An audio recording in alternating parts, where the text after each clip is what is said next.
আসসালামু আলাইকুম। সবাই কেমন আছেন? আশা করি ভালো আছেন। আমি আল্লাহর রহমতে ভালো আছি। আজকে হাঁটতে রেল লাইন দিয়ে হাঁটতে ফরেস্ট অফিসের সামনে চলে আসছি। এখন রেল লাইন দিয়ে হাঁটতেছি। হাঁটতে আরো সামনে যাব। পরে রেল লাইন ক্রস করে ওইখানে একটা ডাক বাংলো ছিল আগে। অনেক সুন্দর ডাক বাংলো, কাঠ দিয়ে তৈরি। খুবই সুন্দর ডাক বাংলো ছিল। এখন ওই জায়গায় দেখব কি অবস্থা। এখানের পরিবেশটা অনেক সুন্দর। আগে ওই ডাক বাংলোতে অনেক লোক ঘুরতে আসতো। এক পাশে রেল লাইন, অন্য পাশে গজারি বন।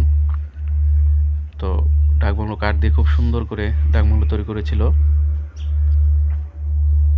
আমরা এখন রাস্তা ক্রস করতেছি, পার হইতেছি।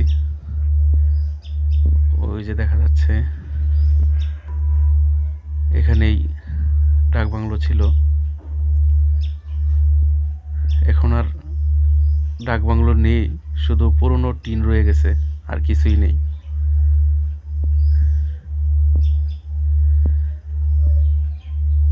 এই তো এখানেই ছিল ডাক বাংলোটা। তো এখানে আর ডাক বাংলোর কোনো অস্তিত্ব নেই, কিছুই নেই, শুধু পুরো টিন, টিনের চাল, পুরাতন, আর কিছুই নেই।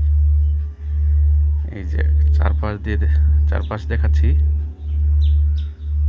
কিছুই নেই। এক সময় এখানে এতই জমজমাট ছিল, মানুষ ঘুরতে আসতো এখানে এই ডাক বাংলো দেখার জন্য। এবং এখানে অনেক শুটিং হয়েছে, নাটক, সিনেমার শুটিংও হয়েছে এখানে অনেক।